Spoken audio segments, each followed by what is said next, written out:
بتا دیا۔ حضرت سورۃ طلاق کی آخری آیات میں 7 آسمان اور ان کی مثل زمین بنانے کی بات ہوئی۔ جی جی جی، اس سے کیا یہ مطلب ہے کہ اس زمین کے ساتھ ساتھ اور دنیایں بھی ہیں یا زمینیں ہیں جہاں پہ انسان آباد ہیں؟ اور اگر ہیں تو کیا وہاں پر بھی آپ صلی اللہ علیہ وآلہ وسلم مبعوث ہوئے ہیں کہ آپ رحمت للعالمین ہیں؟ یہ بہت کریٹیکل کوشچن آپ نے کیا ہے، اور یہ جو سورہ طلاق کی آخری آیات ہے نا، اس حوالے سے ایک حدیث ہے جس کی وجہ سے یہ ساری کنفیوژن پیدا ہوئی ہے، اور اس ٹاپک کو لوگ ہاتھ نہیں ڈالتے ہیں، اور جب وہ ڈالتے بھی ہیں نا تو وہ پھر ان کو کچھ سمجھ نہیں لگتی کہ اب ہم جواب کیا دیں پبلک کو، اس کی وجہ سے مصیبت کھڑی ہو جاتی ہے۔ اس پہ مودودی صاحب نے بھی بحث کی ہے، باقی لوگوں نے بھی، اور بہرحال میں آپ کو یہ بتاتا ہوں کہ یہ جو سورہ طلاق کی آخری آیات ہیں، یہ سیکنڈ لاسٹ سورت ہے نا، سورہ طلاق الطلاق پارہ نمبر 28 میں، اعوذ باللہ من الشیطان الرجیم، اللہ الذی خلق 7 سماوات ومن الارض مثلہن، اللہ ہے جس نے پیدا کیا ہے 7 آسمانوں کو، ومن الارض مثلہن، اور اسی طریقے سے اس کی مثل زمین بھی، اسی سے یعنی وہ لیا گیا ہے۔ بعض لوگ کہتے ہیں یہ ترجمہ ہے کہ جس طرح اللہ نے آسمانوں کو پیدا کیا اسی طرح اللہ نے زمین کو پیدا کیا۔ بعض کہتے ہیں نہیں، یہ جو مثلہن ہے اس سے مراد زمینیں بھی 7 ہیں۔ یہ قرآن میں ایک ہی موقع ہے جہاں پہ 7 آسمانوں کے ساتھ 7 زمینوں کا ذکر ہے، باقی پورے قرآن میں زمین سنگولر کے سیغے کے ساتھ آتی ہے، کیونکہ miracle plant in this universe, وہ یہی ارتھ ہے جہاں پہ زندگی اس حوالے سے آباد ہے جس کو ہم جانتے ہیں۔ باقی جگہ بھی اللہ تعالیٰ کی مخلوقات آباد ہے، 7 آسمانوں میں آباد ہے، یعنی جس زندگی کو ہم جانتے ہیں جو واٹر کے اوپر ڈیپینڈنٹ ہے۔ تو یتنزل الامر بینہن، ان تمام میں اللہ تعالیٰ کے احکامات نازل ہوتے ہیں۔ لتعلموا ان اللہ علی کل شیء قدیر، یہ اس لیے کہ تاکہ تم جان لو کہ اللہ تعالیٰ ہر چیز پر قادر ہے۔ وان اللہ قد احاط بکل شیء علما، اور بے شک اللہ تعالیٰ نے ہر چیز کو اپنے علم سے گھیرا ہوا ہے، احاطہ کیا ہے۔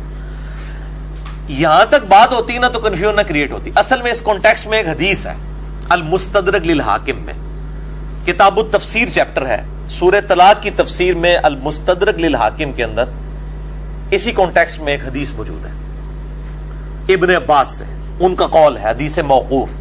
ابن عباس کہتے ہیں کہ جس طرح 7 آسمان ہیں اس طرح 7 زمینیں ہیں، یہاں تک تو بات ٹھیک ہے۔ اس کے آگے الفاظ ہیں کہ ہر زمین میں محمد ہے، ہر زمین میں ابراہیم ہے، ہر زمین میں نوح ہے، ہر زمین کا اپنا موسیٰ ہے، عیسیٰ ہے۔ اب تو 7 تو محمد ماننے پڑ جائیں گے صلی اللہ علیہ وآلہ وسلم۔ تو یہ روایت ہے بڑی خطرناک، لیکن یہ روایت منقطع ہے، اگرچہ امام حاکم نے اسے بخاری و مسلم کی شرط پہ صحیح کہا ہے، لیکن اس میں جو ابو الضحیٰ راوی ہے تابعی جو ابن عباس سے یہ روایت کر رہا ہے، وہ روایت انقطاع ہے، اس کے ابن عباس سے سماعی ثابت نہیں ہے۔ لیکن اب یہ ہماری مین سٹریم کی کتاب میں آ گیا، چونکہ المستدرک للحاکم میں اور باقی کتابوں میں بھی آیا ہے، اور مفسرین نے اسی حدیث کو کوٹ بھی کیا ہے، اور کچھ بڑے محدثین نے اسے تعلیقاً بھی روایت کیا ہے۔ تو چونکہ یہ روایت ہی ثابت نہیں ہے، لہذا محمد ایک ہی ہے صلی اللہ علیہ وآلہ وسلم۔ باقی 7 زمینوں سے مراد اس زمین کے 7 طبقات بھی ہو سکتے ہیں، جیسا کہ صحیح بخاری کے اندر حدیث ہے کہ وہ ایک یعنی وعید سناتے ہوئے آپ صلی اللہ علیہ وآلہ وسلم نے فرمایا کہ 7 زمینوں میں اسے دھسا دیا جائے گا قیامت والے دن، ایک وعید کے کانٹیکسٹ میں۔ اس طرح کی چیزیں، وہ 7 زمین کے طبقات ہیں، لیکن لوگ کہتے ہیں کہ جی وہ مفسرین کہتے ہیں کہ وہ زمین کے 7 طبقات الگ ہیں، یہ 7 زمینیں الگ ہیں۔ اور 7 کا ایک ورڈ عموماً بھی مطلب 70 ہو گیا، 7 ہو گیا، یہ ورڈ عربی میں استعمال بھی ہوتا ہے۔ تو ہمیں کوئی نہیں، پلانٹس تو جناب بلینز کی تعداد میں، یعنی تقریباً 250 ارب گلیکسیز دریافت ہو چکی ہیں اس یونیورس میں، اور ہر گلیکسی میں 300 ارب سے زیادہ سورج ہیں، جن میں سے ایک سورج ہمارا ہی ہے ملکی وے میں۔ اس طرح کے 300 ارب اور سورج ہیں صرف اس ملکی وے ہماری گلیکسی میں، اور اس طرح کی 250 ارب گلیکسیز اور ہیں۔ وہ تو آپ سائنٹسٹ کہتے ہیں کہ سمندر کے جو ساحل سمندر کے کنارے پہ جو ریت کے ذرات ہیں وہ کم ہے، اور زمین جو کائنات میں پلانٹس اور سیارے اور سٹارز اس سے زیادہ دریافت ہو چکے ہیں۔ تو عین ممکن ہے کہ اس طرح کے مطلب معاملات ہوں۔ باقی جو یہ وہ اتنا خطرناک معاملہ نہیں تھا. خطرناک معاملہ یہ تھا جو اس حدیث میں الفاظ ہیں کہ ہر زمین میں ایک نوح ہے, ہر زمین کا اپنا محمد ہے, عیسیٰ ہے, موسیٰ ہے, محمد ہے صلی اللہ علیہ وآلہ وسلم. تو یہ ایسا نہیں ہے, محمد ایک ہی ہے الحمدللہ, اور وہ اسی روئے ارض پہ جو اللہ تعالیٰ کی کریشن کا کلائمیکس ہے. یہ کرۂ ارض از اے میریکل پلانٹ. میرا اس کے اوپر لیکچر بھی ہے, who is Allah in the light of latest scientific facts, مسئلہ نمبر 60. اللہ کون ہے جدید سائنسی حقائق کی روشنی میں. تو یہ والا جو معاملہ ہے 7 زمینوں والا وہ یہی ہے. یہ اچھا ہو گیا, یہ بڑا امپورٹنٹ سوال تھا. اچھا سر, اسی طرح کہا جاتا ہے کہ خانہ کعبہ کے بالکل اوپر بیت المعمور ہے, کیا یہ بات صحیح ہے؟ ہاں ٹھیک ہے, صحیح. بخاری مسلم میں وہ جو واقعہ معراج والا میں نے لیکچر دیا ہے نا, اس میں موجود ہے, اور اس کا فرشتے طواف کرتے ہیں. اب یہ بالکل ٹھیک ہے. ذہن یہ کہتا ہے کہ وہ جو بیت المعمور ہے وہ اس پوری یونیورس کے سینٹر میں ہونا چاہیے. ذہن یہ کہتا ہے ایک مرکز.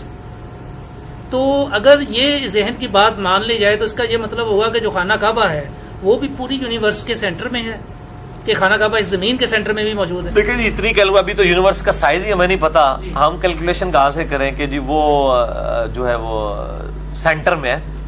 باقی یہ ہے کہ جو اس وقت ہماری زمین ہے نا, اگر اس کا نقشہ اس طریقے سے پھیلا کے ریکٹینگولر ڈرا کیا جائے تو خانہ کعبہ شریف آلموسٹ سینٹر میں آتا ہے.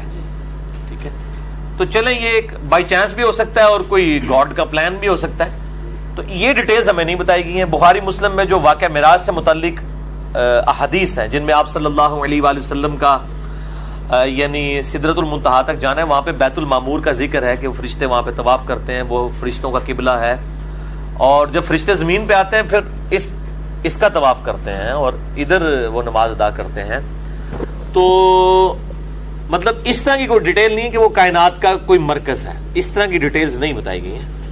تو باقی یہ بھی ہے کہ اس میں یہ بھی الفاظ موجود ہیں بخاری مسلم میں کہ روزانہ 70,000 فرشتے آ کے طواف کرتے ہیں بیت المعمور کا, اور جس کی ایک بار باری آتی قیامت تک دوبارہ نہیں آئے گی اس کی باری. تو وہ چاہے سینٹر میں ہو چاہے آف سینٹر ہو, مطلب ہمارے لیے وہ قبلہ تو سینٹر میں نہیں, ہمیں تو یہاں سے 4,000 کلومیٹر سفر کر کے ہی جانا پڑتا ہے. ایک بار ہی زندگی میں جانا پڑے تو ان کے لیے تو امپورٹنٹ ہے جہاں سے مرضی. اور پھر فرشتوں کو پہنچنے کے لیے کوئی سینٹر میں ہونا یا کوئی ہٹ کے ہو, سڑک وہاں بنی ہو نہ بنی ہو, فرشتوں کے لیے تو کوئی مسئلہ نہیں ہے, وہ جہاں بھی ہو. اصل مقصد یہ ہے کہ ایک بتایا گیا کہ بیت المعمور ہے.